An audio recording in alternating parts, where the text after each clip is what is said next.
جی، خداوند کا شکر ہو کہ ہم رومیو کے خط کا مطالعہ کر رہے ہیں آیت با آیت۔ تو آئیں ہم آج 8 سے 15 آیت کا مطالعہ کریں گے، کیونکہ اس سے پچھلے میسج میں ہم نے 1 تا 7 آیت کا مطالعہ کیا تھا۔ شروع کرتے ہیں کلام حق کا پڑھنا یسوع کے عظیم نام سے۔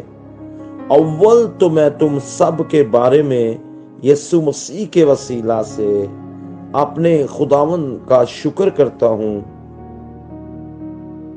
کہ تمہارے ایمان کا تمام دنیا میں شورا ہو رہا ہے، چنانچہ خدا جس کی عبادت میں اپنی روح سے اور اس کے بیٹے کی خوشخبری دینے میں کرتا ہوں، وہی میرا گواہ ہے۔ میں بلا ناگا تمہیں یاد کرتا ہوں اور اپنی دعاؤں میں ہمیشہ یہ درخواست کرتا ہوں کہ اب آخر کار خدا کی مرضی سے مجھے تمہارے پاس آنے میں کسی طرح کامیابی ہو، کیونکہ میں تمہاری ملاقات کا مشتاق ہوں، تاکہ تم کو کوئی روحانی نعمت دوں جس سے تم مضبوط ہو جاؤ۔ غرض میں بھی تمہارے درمیان ہو کر تمہارے ساتھ اس ایمان کے باعث تسلی پاؤں جو تم اور مجھ میں دونوں میں ہے، اور اسے بھائیوں میں اس سے تمہارا ناواقف رہنا نہیں چاہتا کہ میں نے بارہا تمہارے پاس آنے کا ارادہ کیا، تاکہ جیسا مجھے اور غیر قوم میں پھل ملا ویسا ہی تم میں بھی ملے، مگر آج تک رکا رہا۔ میں یونانیوں اور غیر یونانیوں، دناؤں اور ندانوں کا قرض دار ہوں۔ بس میں تم کو بھی جو روما میں ہو خوشخبری سنانے کو حتی مقدور تیار ہوں۔ کلام حق کا پڑھا اور سنا جانا ہمارے لیے باعث برکت اور باعث مسرت اور باعث ترقی ہو۔ ہم غور کرتے ہیں آیات 8 تا 15 پر۔ نمبر 1، وہ شکر گزاری کرتا ہے۔ جس پولس رسول شکر گزاری کرتا ہے، کیا ہم ہر بات میں خدا کا شکر کرتے ہیں؟ نہیں کرتے، تو یہ نہایت ضروری ہے کہ ہمیں بھی خدا کا شکریہ ادا کرنا چاہیے۔ اول تو میں خدا کا شکر کرتا ہوں، پہلے نمبر پہ وہ اس کلیسیا کے لیے خدا کا شکر کرتا ہے۔ کتنی اچھی بات ہے کہ ہر کام خدا کو مبارک کہتے ہوئے شروع کیا جائے۔ آپ جو بھی ہم کام کریں، بزنس کریں، بچوں کی شادیاں کریں، جو کام بھی کریں، ہمیں شکر گزاری کے ساتھ کرنا چاہیے، اور کبھی ایسا نہیں کرنا چاہیے کہ شکر گزاری کے بغیر کوئی کام شروع کریں۔ تو وہ شکر کرتا ہے، ہمارے سارے کام اور فرائض، حمد و ستائش ہو یا التجائیں، وہ سب یسوع مسیح کے وسیلہ سے خدا کو پسند آتے ہیں۔ تم سب کے بارے میں چاہیے کہ ہم اپنے دوستوں کے لیے نہ صرف خدا سے دعا مانگنے سے، بلکہ اس کے لیے خدا کی ستائش کرنے سے اپنی محبت کا اظہار کریں۔ جب روم کے کچھ مسیحی پولس سے ملے تو اس نے ان کے لیے خدا کا شکریہ ادا کیا۔ اعمال 28 باب 15 آیت میں پڑھ سکتے ہیں۔ اور اس کی دل جمعی ہوئی، لیکن یہاں اس کی عالمگیر کلیسیا کے لیے محبت اور آگے تک پہنچی ہے، اور وہ ان سب کے بارے میں اپنے خدا کا شکر کرتا ہے کہ ان کے ایمان کا تمام دنیا میں شورا ہو رہا ہے۔ وہ جہاں بھی گیا وہاں روم کے مسیحوں کی تعریف سنی، وہ اس کا ذکر کرتا ہے، اس لیے نہیں کہ وہ مغرور ہو جائیں، بلکہ اس لیے کہ ان کا کردار ان کی شہرت کے مطابق ہو۔ کسی انسان کی دینداری کی جتنی شہرت ہو، उसे उतना ही मुताहत रहना चाहिए कि कायम रहे। उनकी शोहरत तमाम दुनिया यानी पूरी रोमी सल्तनत में है। ये वाकई शोहरत थी खुदा के सामने और नेक लोगों के दरमियान शोहरत और नेक नामी थी। ईमान के लिए मशहूर होना पसंदीदा बात है। रोम का शहर एक पहाड़ी पर आबाद था और हर कोई देखता था कि वहाँ क्या हो रहा है। चनाचे जिन लोगों पर बहुत ही आंखें लगी हों उन्हें चौकस रहने की ज़रूरत होती है, क्योंकि वो अच्छा बुरा जो भी करें उसका चर्चा होता है। नंबर 2, पलूस उनके लिए दुआ मांगता है। आयत 9 में ये कलीसिया अगरचे खूब फल फूल रही थी और मशहूर थी, तो भी उसे दुआ की जरूरत थी। इसी तरह आज के दौर में भी बेशक हम तरक्की कर चुके हैं, बेशक बहुत फलदार जिंदगियां हैं, हमारी खिदमत बहुत फलदार है, फिर भी हमें दुआ की जरूरत है। दुआ करना कभी नहीं छोड़ना चाहिए। अपने दोस्तों पर जो सबसे बड़ी मेहरबानी कर सकते हैं, और बाज का सिर्फ यही एक मेहरबानी कर सकते हैं, यह है खुदा के दुआ के वसीला से उन्हें खुदा की शफकत के सुपुर्द करें। यहाँ पलूस के नमूना से हम बिला नागा दुआ करना सीखते हैं, और ये भी कि दुआ वाजिया हो। तुम्हें याद करता हूँ, यानी खुदा के हुजूर नाम बनाम तुम्हारा जिक्र करता हूँ। बहुत वाजिब है कि खास कलीसियाओं और जगहों के नाम हम नाम बनाम दुआ मांगे। मकसद खुदा को याद लाना नहीं बल्कि अपनी मोहब्बत जाहिर करना है। उन दोस्तों के बारे में हमें ज़्यादा तसल्ली होगी जिनके लिए ज़्यादा दुआ मांगेंगे। वो दिलों को जांचने वाले के सामने संजीदगी से दरख्वास्त करता है और कहता है कि वही मेरा गवाह है। ये भी तसल्ली की बात है कि अपने किसी फर्ज की बिला नागा अदायगी के हक में हम खुदा को गवाह की हैसियत से पेश कर सकें। खुदा हमारी पशीदा दुआओं का खास गवाह है। वो खुदा जिसकी इबादत मैं अपने रूह से करता हूँ, जो अपनी रूह से खुदा की इबादत करते हैं और फरोतनी और इत्माद के साथ उससे दरख्वास्त और इल्तिजा कर सकते हैं, रिहाकार ऐसा नहीं कर सकते, क्योंकि वो सिर्फ जिस्मानी रियाजत पर भरोसा करते हैं। उसकी खास दुआ और दरख्वास्त ये थी कि मुझे रोम के मसीहों के पास जाने और मुलाकात करने का मौका मिले। दरख्वास्त करता हूं कि अब किसी तरह कामयाबी हो। आयत 10 इस जुमले के अल्फाज जाहिर करते हैं कि वो दिल से ऐसे मौके का आरजूमंद है, मगर बड़ी देर से मायूसी और नाकामी ही होती रही है। बाज़ का हम भी बहुत से काम करते हैं और हमें बार बार नाकामियां होती हैं, बार बार मायूसी होती है, लेकिन हमें कभी भी हिम्मत नहीं हारनी चाहिए, उस काम में लगा रहना चाहिए। जिस तरह हम जानते हैं कि ये जो बल्ब जिसने इजाद किया उसने बड़ी कोशिश की।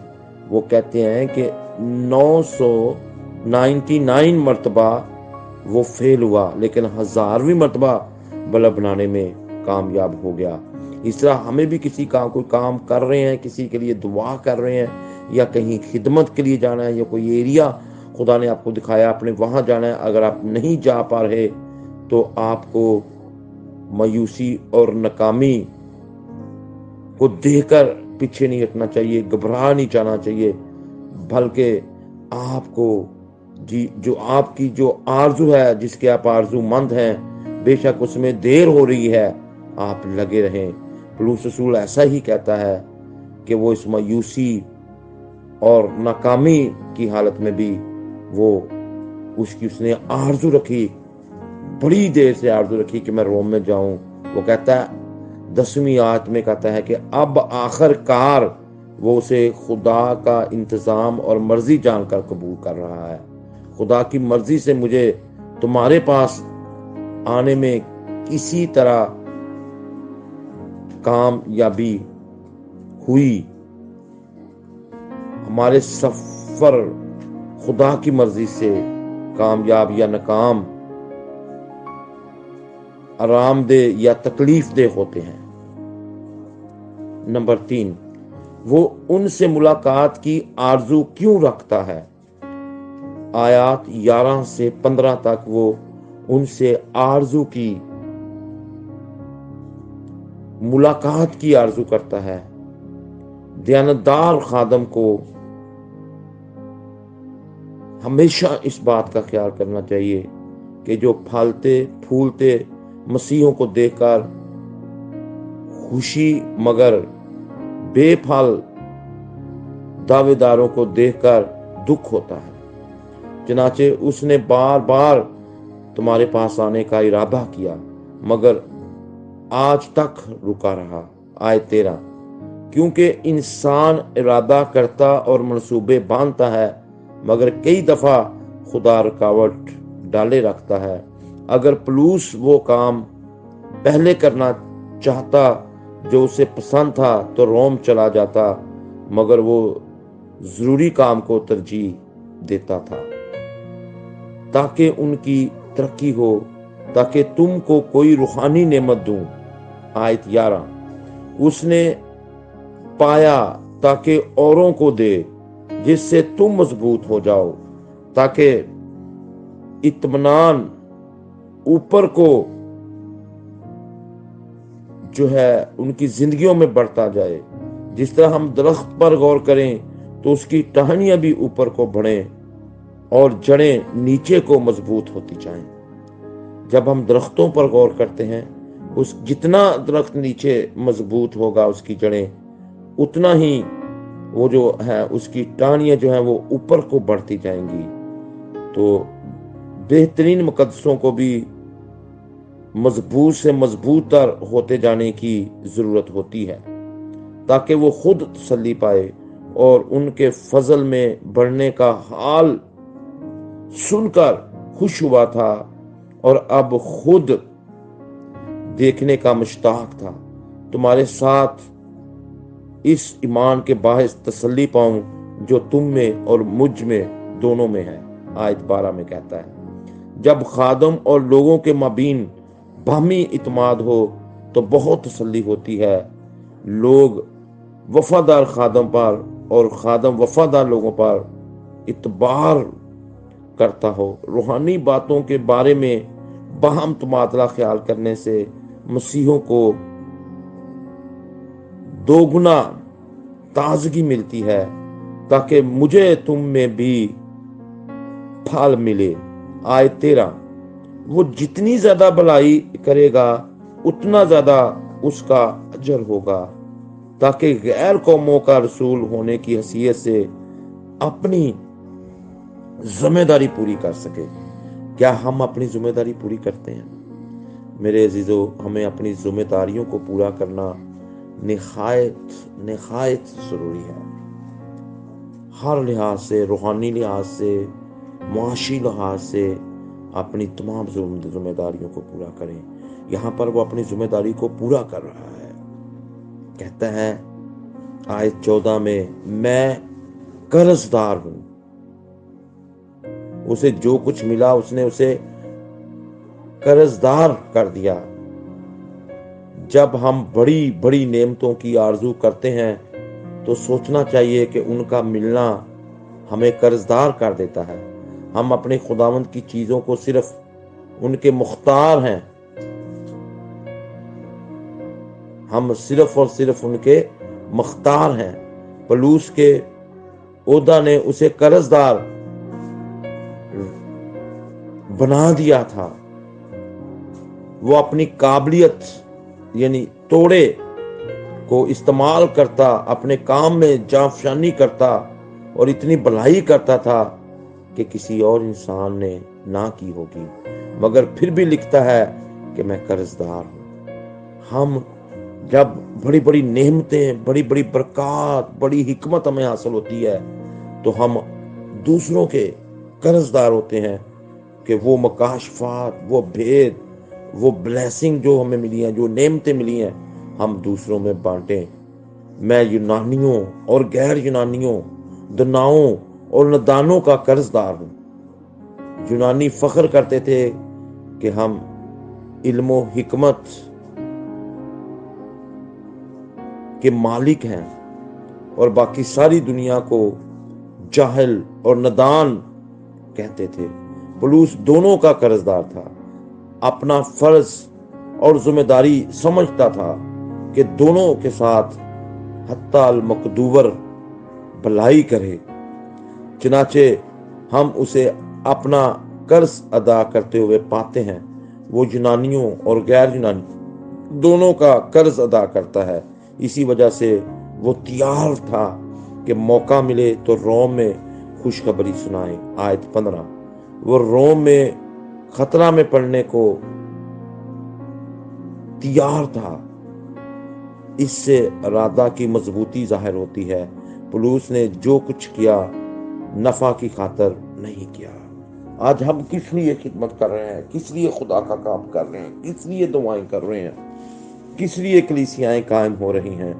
ہمیں اپنے خدا کے لیے کام کرنا ہے، اور اپنے نفع کے لیے نہیں کرنا، بلکہ خدا کو خوش کرنے کے لیے اس کی مرضی کے مطابق اپنے کام کو انجام دینا ہے۔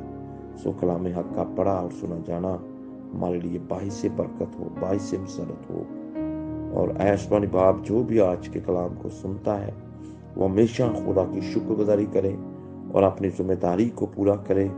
اور خدا میں تیری منت کرتا ہوں کہ اپنے نفع کے لیے نہیں، دوسروں کو فائدہ پہنچانے کے لیے خدا کے کام کو کرے، اور جتنی بڑی بڑی نعمتیں ہمارے پاس ہیں، شفا کی نعمت ہے، دیگر نعمتیں ہیں، ان کو خدا کے جلال کے لیے استعمال کرے، اور ہر کسی کے پاس خدا وہ جائے اور اسے خدا کی خوشخبری سنا سکے۔ کلام حق کا پڑھا اور سنا جانا ہمارے لیے باعث برکت، باعث مسرت ہو۔